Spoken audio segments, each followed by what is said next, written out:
Bayangkan, ratusan gadis muda dibunuh hanya kerana seorang bangsawan percaya mandi darah boleh buat dia kekal muda. Inilah kisah Elizabeth Báthory.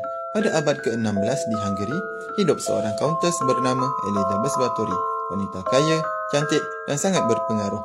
Tapi di sebalik istana mewahnya, tersembunyi satu rahsia paling gelap dalam sejarah Eropah. Gadis-gadis muda di kampung yang bekerja di istananya sering hilang tanpa jejak. Bila penyiasat dihantar, mereka menemui sesuatu yang mengerikan. Mayat-mayat gadis muda yang lebam, ada yang patah tulang dan ada kesan penyiksaan yang melampau. Dikatakan, Elizabeth melakukan aktiviti ini kerana percaya bahawa mandi darah gadis muda boleh mengekalkan kecantikannya dan awet muda.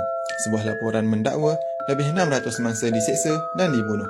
Akhirnya, Elizabeth ditangkap, tapi sebagai bangsawan, dia tidak dihukum mati.